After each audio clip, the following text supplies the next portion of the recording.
my definition of a healer, if I would come to terms with this appellation, would be someone who holds space for divine healing.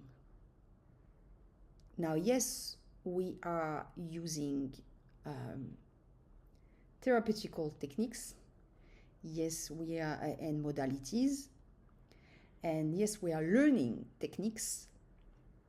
But primarily,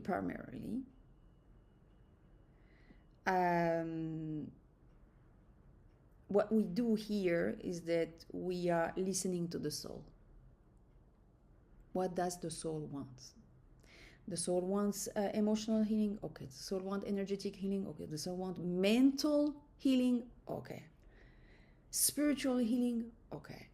And that is why I am spending this first year not dismissing and not bypassing the mental and emotional and energetic healing while directly diving into the spiritual healing. Why? I mean, if you want to practice my method, you are supposed to be able to access and address all the layers for the work to be complete.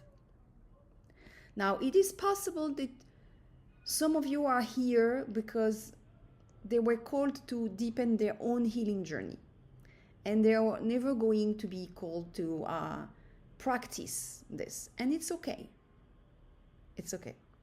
We are now speaking if in the future some of you decide to embrace this as a life path. This is a question that you are going to be called to ask yourself. And finally, today, last week, after many years of practice and of learning, I decided to accept the label of spiritual healer for myself.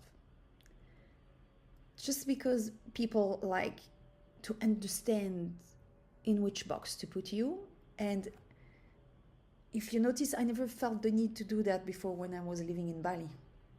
But now that I'm in the Western world, I know that people need that. So just to play the game of the Westerners, I need to comply somehow, and that's the closest term that I found for myself, even though I never wanted to put myself in the box before. But spiritual healer, it means that you're still able to go and tap into the mental body, the emotional body, the energy body, and while you're going to do this, you're going to listen to the soul. What does the soul tells you? Okay, where is this imbalance coming from? Which layer is this coming from? Okay, and even for those of you who are going to do a second year and are going to learn past life regression and all those things that are much more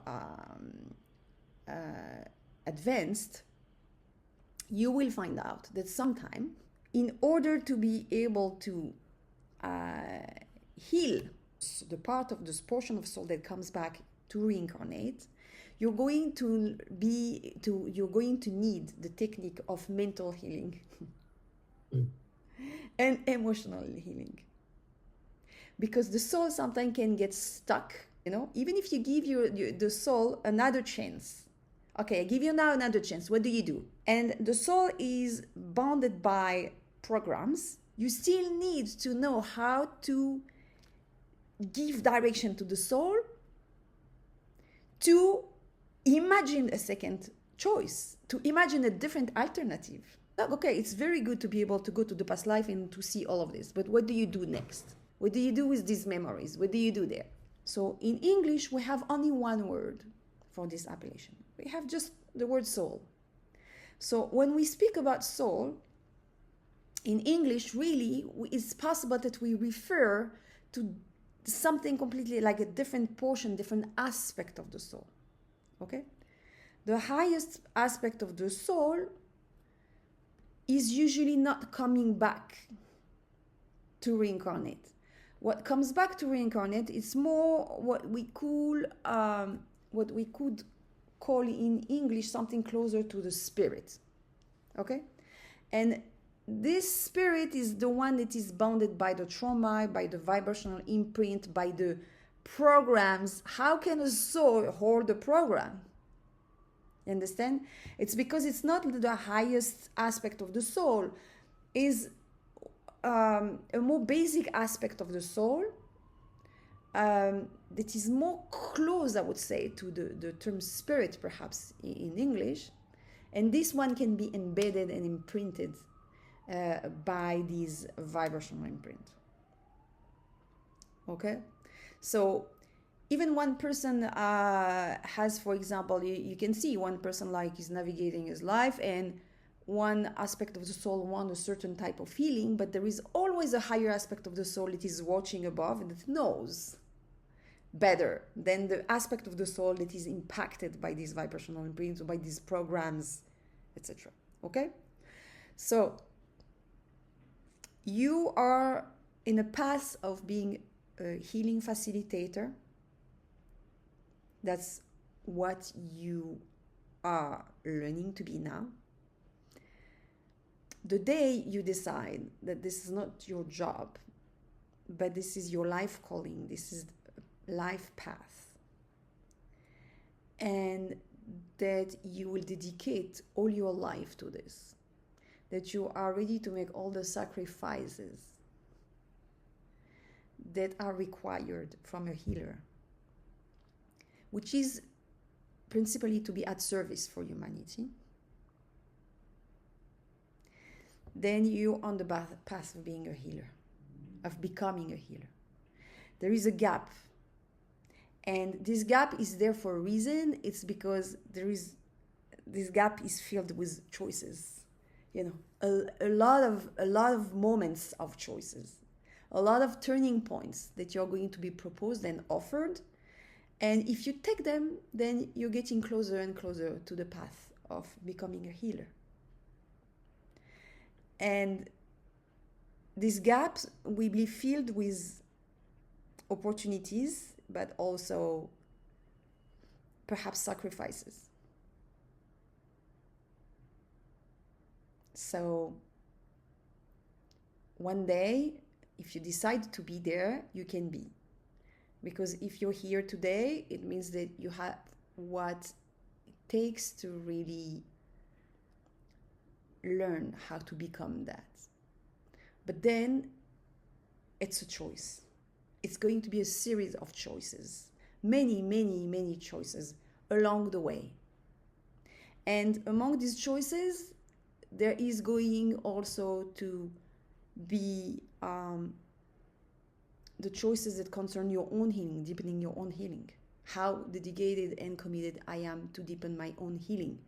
Because in this work, in order to hold space for others, we need to always focus on rising our vibrational frequency. Because you cannot hold space for someone that has higher, somehow. You can hold space for someone that has a higher frequency than you, but if you want to this to be a sustainable activity, let's say, you want always to maintain yourself in a higher frequency, so you're not depleted. Understand? And you're going to notice slowly that this is just a vibrational healing. All of the methods that you are going to choose or not choose to use, all the ones that are getting you closer to a result are vibrational. Some people can call it therapies, vibrational medicine. It's about understanding the science of vibration. Now, does it mean that you have a specific power? The only power you want actually to have is to open your channel as wide as possible to hold the divine light. That's your power. You definitely have that power. It's a choice that you have, that you're making to make yourself a container, and to widen the container, and to solidify the container,